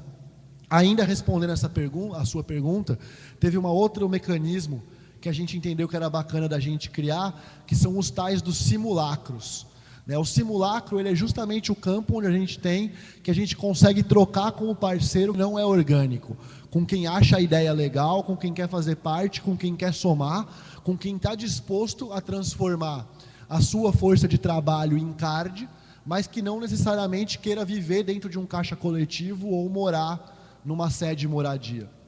E aí os simulacros, eles dão conta dos campos estruturantes que a gente atua, né? Quais são os simulacros? É o PCult, o Partido da Cultura, que é todo um campo de coalizão de agentes de outras redes que não só o Fora do Eixo, voltado para a discussão de políticas culturais e diálogo de políticas públicas com o poder público. É a Universidade da Cultura, que é todo o campo onde a gente sistematiza as experiências de formação que a gente vive no dia a dia. Por exemplo, isso aqui que a gente está tendo agora é um módulo de formação. Eu estou aprendendo pra caramba de poder organizar o meu pensamento e trocar com pessoas que ainda não conhecem tão profundamente o trabalho que a gente faz. Ao mesmo tempo que para todo mundo é um aprendizado, tá entrando em contato com essas informações no olho no olho. Tem trocas como essa acontecendo em diversas iniciativas pelo país o tempo todo. Então, o que é esse conjunto de vivências de autoformação que o setor cultural vive hoje em dia? É o que a gente entende como Universidade da Cultura. Então, é um simulacro de formação que está aí para a gente trocar com parceiros que tenham o desejo de atuar nesse campo. E o outro campo de simulacro que a gente vem buscando trabalhar é o Banco da Cultura, que é justamente como a gente vai conseguir trazer pessoas que não são necessariamente dos coletivos para essa troca de serviços sistematizada, para essa moeda intangível que a gente desenvolveu a partir de cidades de interior do Brasil e que hoje se mostram como uma tecnologia capaz de funcionar em qualquer território. Aí o resultado disso tudo, para dar uma concluída também, é o quê? A hora que a coisa se estende pelo país inteiro e a gente começa a conseguir ter um modus operandi que dá conta das capitais, a gente começa a perceber que, na verdade, isso casa muito bem com aquele gancho que o Cláudio fez do momento em que o Brasil vive, que o Fora do Eixo está mudando de fase, no sentido de que a gente não é mais uma grande rede de pequenos coletivos que estão por todo o Brasil.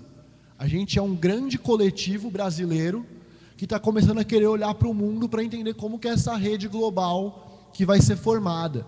E aí nessa rede global você não tem mais só os orgânicos do Fora do Eixo, você tem todos os interessados nessas práticas colaborativas, nessa troca de experiências e afetos, que é um campo que só expande o número de conexões que você pode fazer. A nossa tecnologia é uma, a gente acredita que ela pode ajudar a mediar e acelerar várias das conexões, mas a gente sabe que ela não é a única, e a gente inclusive se esforça bastante para estar aprendendo novas todos os dias, para que mais gente possa se aproximar mesmo e desenvolver interfaces. Ô Maria, deixa eu dizer para você uma coisa seguinte, eu não vou ser fora do eixo orgânico nunca na minha vida, não vai funcionar. Agora,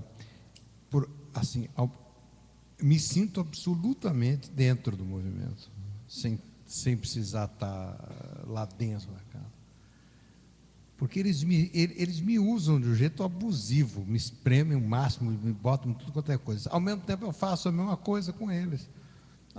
As coisas que eu fico jogando, as coisas que eu quero inventar, eu fico jogando lá, eles vão lá e realizam e fazem as coisas. Ou seja, o que está acontecendo comigo é que me dá um prazer enorme o fato de eu estar dialogando com o Fora do Eixo. O que eu posso fazer colaborativamente, no sentido de avançar essas experiências, é para mim uma das coisas mais gratificantes que eu já fiz na minha vida. Então, esse problema que você tem, eu resolvi, né? Agora, quando eu imagino que o que você esteja colocando também é no campo de que, obviamente, para segurar o que você tem que fazer, as relações que você quer ter, e as outras coisas que você está fazendo, você tem que ter uma economia disso, e é aí que fica o eventual desequilíbrio. Mas, ao mesmo tempo, eu acho que isso é uma coisa também que me parece que faz parte do que eu percebo que eles estão entendendo. Outro dia eu vi alguém, acho que foi o Capilé, falando que no começo, foi o Capilé mesmo, no começo todo mundo que era orgânico e que e que saía, por alguma razão qualquer, saía do Fora do Eixo, era considerado um desertor e o cara era banido para todo sempre da raça humana para aquelas pessoas. Ele passava a ser uma subespécie de categoria de ser humano. Era um filho da puta que tinha ido embora. E eu acho que isso foi completamente superado pelo Fora do Eixo, no sentido de que não é necessário, ou seja, o mundo ideal para o Fora do Eixo, conscientemente hoje, não é todo mundo orgânico. Porque, primeiro, porque não vai ser nunca, e segundo, porque não interessa que seja. Então, se eles, por exemplo, o Zé Celso passou a vida me cantando para fazer parte do grupo Oficina. E tinha lá, além de ter que trepar com todo mundo, também poderia não ter sido um problema. Além disso, tinha outras coisas que não me interessavam viver numa situação daquela. Mas ou era aquilo ou não era porra nenhuma. Então eu sou amigo do Zé Celso, mas nunca consegui fazer nenhuma coisa colaborativamente ali com ele. Aqui já não, aqui não me invade nunca. A invasão que tem é porque eu gosto.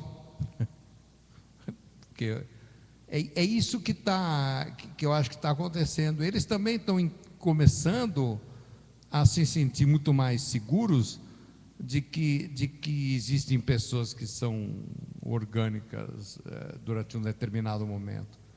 E eu vejo uma coisa interessantíssima em algumas trocas de pessoas que eu considerava, olhava assim, falava, essa pessoa aqui é chave, que daqui a pouco ela vai embora.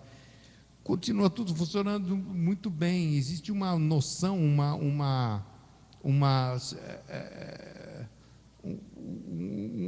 coisa que amadurece as pessoas que estão lá dentro. Eu acho que tem gente que vai ficar muito tempo e tem gente que está transitoriamente. Eu acho que isso tudo tem se equilibrado de um jeito muito interessante. Eu olhava para isso há algum tempo atrás e dizia assim, há um risco enorme, né? A metáfora que eu sempre brincava é essa, assim, os coletivos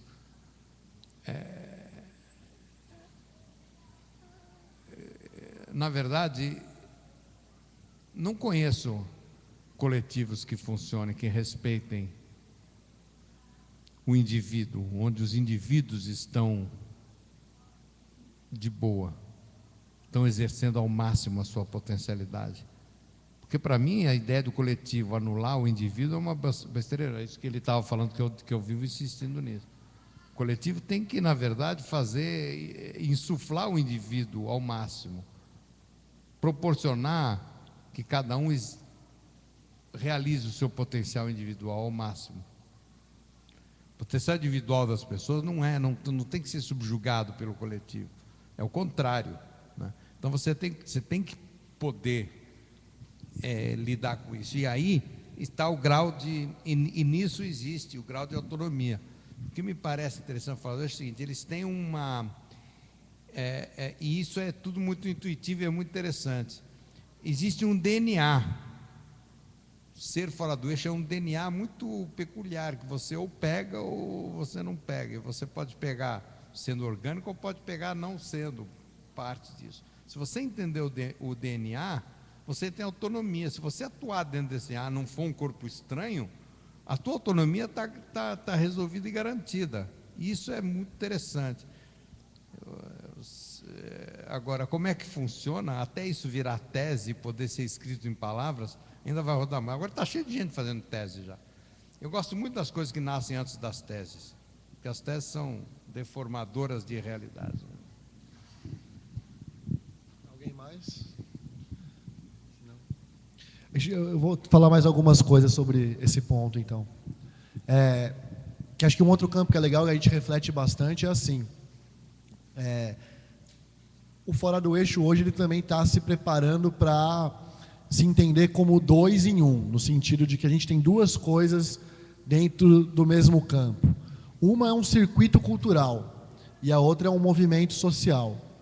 O circuito cultural ele é a rede de produtores solidários que se estabeleceu e que organiza festivais e que realiza turnês, faz mostras de cinema, oficinas e etc. E que tem essa tecnologia da economia solidária como um dos itens do seu DNA. O movimento social, ele é para as pessoas que já entenderam também que elas estão comprometidas com a construção de uma plataforma de democratização do acesso.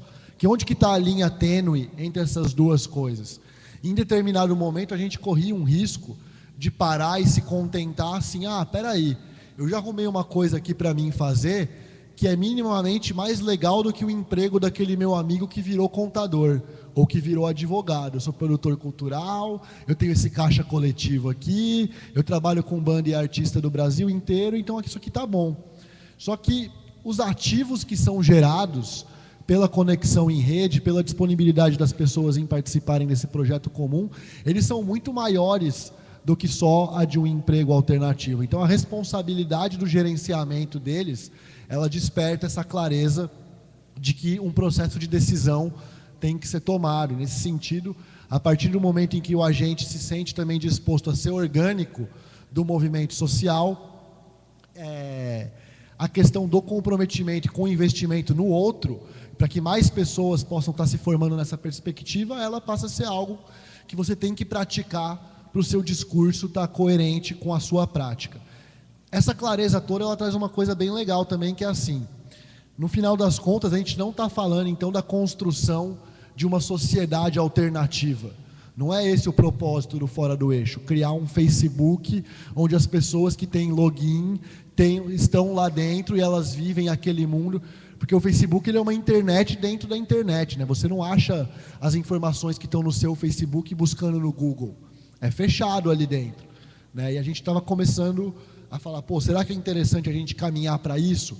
Para o Fora do Eixo ser um lugar onde só entra quem tem o login e a assinatura, e a gente está construindo uma sociedade alternativa?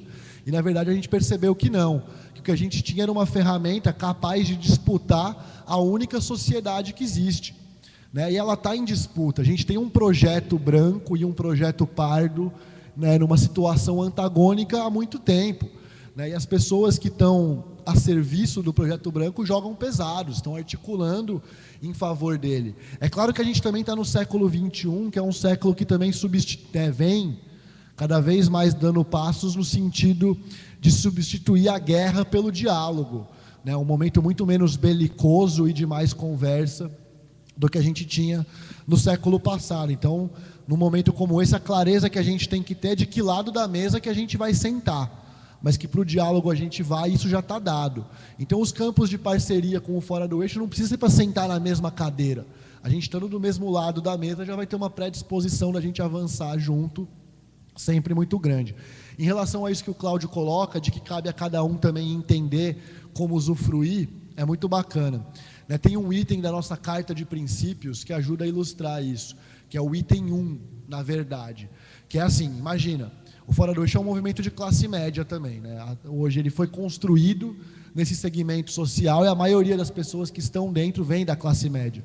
Classe média, assim, tiveram 3 refeições garantidas por dia desde que nasceram, colégio pago, sabe, que moravam numa casa onde a luz, a água, o telefone e a internet, quando chegou, estavam sempre funcionando. Então você tem, teoricamente, 2.000 gênios na mesma organização. E como que a gente vai criar um mecanismo onde 2.000 gênios com igual direito de dar opinião não vão ficar só dando opinião e vão de fato fazer as coisas acontecerem? E aí vem o item 1 da nossa carta de princípios, que é o construa lastro para garantir a fala. Entendendo que o lastro é o resultado do seu trabalho. Trocando em miúdos, quer falar, trabalha. Só que quem trabalha vai ter, num ambiente onde voz é voto, vai conseguir votar mais do que quem não trabalha. E aí isso para os parceiros, é legal ter essa clareza também. Porque muitas vezes o parceiro vem, ele vê aquela coisa gigante toda se deslocando em bloco, e ele quer pegar o pedacinho dele. Mas se ele não estiver igualmente preocupado em como que ele vai colaborar para gerar um sentimento de cumplicidade, de retroalimentação, muitas vezes ele vai se ver numa expectativa frustrada de, tá vendo, Fora do Eixo investe em todo mundo, mas em mim não investiu. E a gente também sempre vai, desde os primeiros momentos de troca, fazendo um papo reto nesse sentido, para que a coisa possa se potencializar sempre para os dois lados. E aí é legal também para quem, né, acho que tiver interesse, como eu falei, esse momento é isso, mas a gente foi criando também vários campos vários campi, né, que é o plural de campus, da universidade fora do eixo. Então hoje a casa em São Paulo está à disposição de qualquer um que queira ir lá passar 1, 2 dias vendo o que acontece. Nas várias cidades do Brasil a gente tem hoje estrutura, né, para receber, os contatos de todo mundo são abertos, você encontra todo mundo fácil no Facebook, onde que for na internet pode estar marcando essas visitas e essas áreas de troca. E aqui no Rio mesmo, em particular, o próprio Festival da Cultura Digital vai ser um momento muito rico para isso, porque vai vir gente do fora do eixo do Brasil inteiro que vai estar aí todos os dias, né, sempre muito dispostos a continuar essas trocas.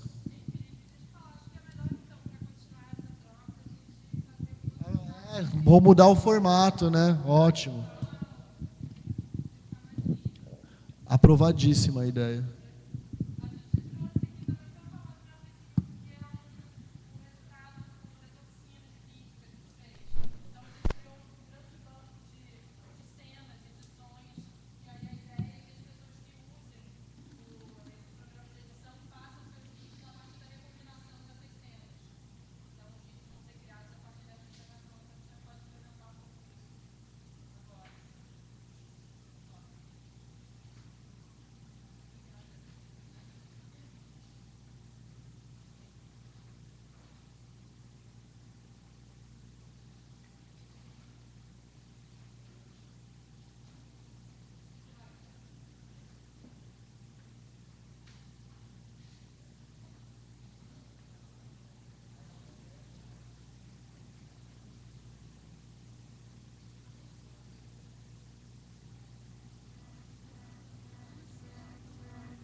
raiz é realidade quando flor ela quem manda.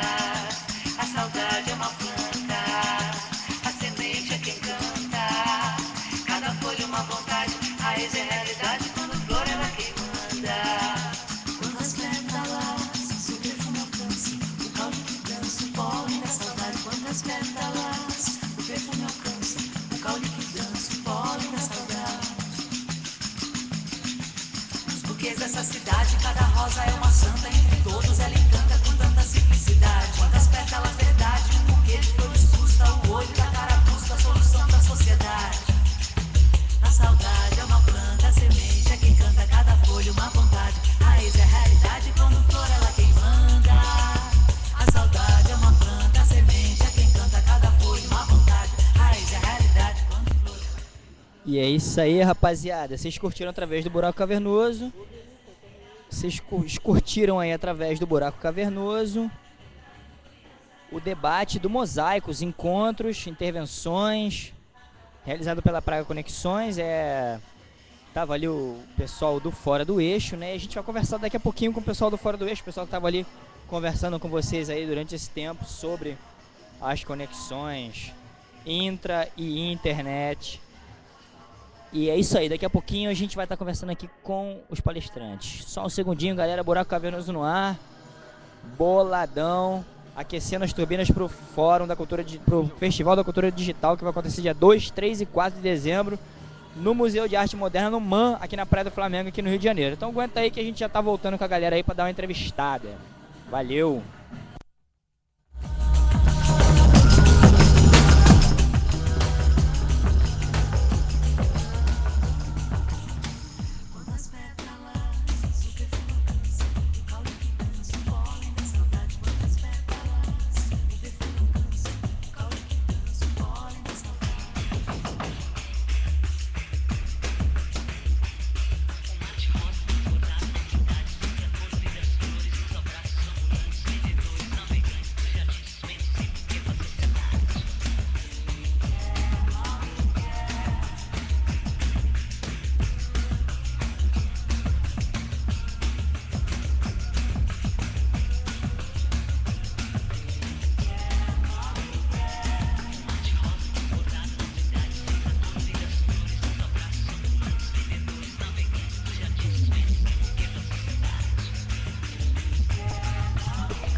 É isso aí, rapaziada.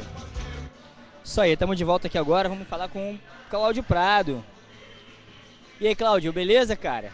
Prazer, sempre um prazer te ver. A gente tá naquela câmera ali, a gente tá aparecendo naquela câmera de longe ali mesmo. Falou.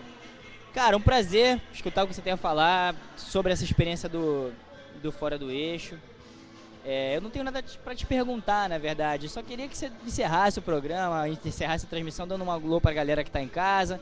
E se puder chamar para os outros eventos, né? Que a gente vai estar fazendo agora amanhã em Ramos, Madureira e Nova Iguaçu também. Pô, legal. Quantas pessoas tinham aí? Ah, cara, a gente chegou a ter umas 50 pessoas ao vivo, assim. Legal. Pessoal, na verdade isso aqui também é uma preparatória para o Festival de Cultura Digital, culturadigital.br, que vai ser dia 2, 3 e 4 de dezembro aqui no Rio de Janeiro, no MAN e no Cine Odeon, lá na Cinelândia. Então, dá uma ligada, pluga aí no Festival da Cultura Digital.br, dá uma pesquisada, vai ser muito interessante a programação, é bem legal vocês participarem disso também, porque vão ter discussões a fundo de uma pancada de coisas que foram discutidas hoje. E também, logo em seguida, acho que é 17, que dia que é o Fora do Eixo? É do dia 11 ao dia 18 de dezembro, em São Paulo, o Congresso Fora do Eixo, que também é importante. Na verdade, o Festival Cultura Digital Congresso Fora do Eixo são complementares, irmãos, há uma sinergia muito grande.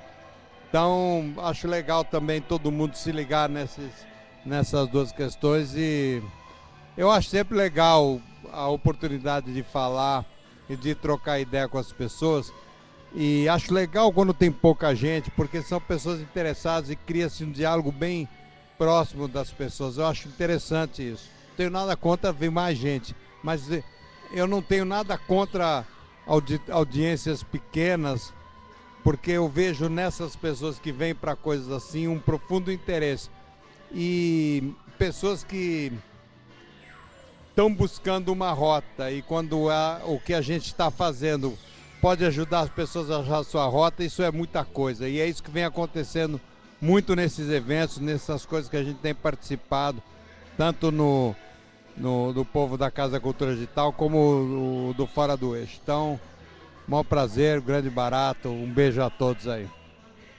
Valeu, Cláudio, obrigado, cara. Um abraço. Tamo junto lá no festival e tamo junto também no congresso. Valeu, nego, velho. Obrigado. Galera, a gente acabou de falar com o Cláudio Prado. Grande figura, professor Cláudio Prado. Eu chamo de professor, ele não gosta muito que eu chame ele de professor, não. Mas eu não consigo. Esse aqui é o Pablo. Pablito, vamos terminar o nosso primeiro dia de mosaicos, né? Mandar um abraço pra rapaziada. Tem que falar com outro camarada lá, chama ele lá também. Nós vamos falar com mais uma pessoa aqui. Estamos aqui com o Gordinho. Chega aí, Gordinho. Estamos aqui com o Josinaldo Medeiros. Josi, manda o teu recado ali pra rapaziada pra gente encerrar a programação, a gente encerrar aqui a transmissão. Vamos aí. Antes de falar com outro camarada do Fora do Eixo também. Mosaicos, olha que bonito, gente. Olha que bonita a intervenção de vídeo da galera do Fora, bicho. Galera do Fora do Eixo. Então, Josi, dá o papo aí pra terminar. Tá, vamos falar com o Josi e vamos falar com o Felipe. Fala aí, Josi, pra terminar. Bom, queria dizer que dia 18 e dia 25 vai rolar o primeiro Fórum Carioca de Políticas Culturais. Lá na Alerj. Vai uma articulação do PECUT aqui, né, através do Fora do Eixo e do Ponto de Cultura, né. Vai rolar dia 18 e dia 25, sexta-feira, na Alerj. Manda ver aí. Demorou mais algum recado, doidão? Mais nenhum recado? Demorou. Filipão, estamos encerrando aqui a transmissão do dia de hoje. Foi muito bacana o papo de você com o Cláudio Prado mandaram pra rapaziada aí. Pô, dá um alô aí, chama pro festival, chama pro congresso. Massa. Bom, alô, salve a todos. É muito legal estar mais uma vez ao vivo, né, aqui na Pós TV. Não importa quem esteja transmitindo, se é o Buraco Cavernoso, se é o Fora do Eixo, se é o Angu. A gente está junto, conectado, difundindo as ideias. E é sempre muito importante equilibrar o online com o offline, né, cara? Então, nesse sentido, tem 2 encontros presenciais que se aproximam aí, que eu acho que são fundamentais para todo mundo que se interessa por essa agenda colaborativa. Um deles é aqui no Rio, que é o Festival da Cultura Digital, 2 a 5 de dezembro, no Odeon e no MAN. E depois em São Paulo, de 11 a 18 de dezembro, Congresso Fora do Eixo no Pasto das Artes, na USP. Todo mundo mais que convidado. Informações no congresso.foradoeixo.org.br. Valeu a todo mundo que assistiu, galera aqui da transmissão. continuamos aqui mais um tempo juntos no Sesc, conversas infinitas rolando. Valeu, velhinho. Obrigado, valeu mesmo. Um abraço pra galera do Fora do Eixo, um abraço pra você que tá em casa, um abraço pra minha mãe, pro meu pai, pra minha avó. Aqui, um abraço pro Pablo, meu parceiro, meu sócio, um abraço pro Josinaldo, parceiro, gente sangue bom, boladão, galera da Praga Conexões. Um abraço pra galera da Praga Conexões, a Maria, a Tati, a Manu, que estão com a gente, chamaram a gente pra fazer esse evento. E tamo junto e misturádico. Estamos juntos e misturádios. Eu sou Márcio Bertoni, você acabou de assistir mais uma transmissão do Buraco Cavernoso, junto com a Praga Conexões, junto com o pessoal do Fora do Eixo, junto com o pessoal do Festival da Cultura Digital e junto com você, que esteve com a gente aí esse tempo todo. Valeu, acabou a transmissão, agora a gente vai tomar uma cerveja para descansar, que ninguém é de aço. Valeu, galera, todo mundo presente no MAN, 2, 3 e 4 de dezembro, vai ser sinistro. Abraço, tamo junto e misturado.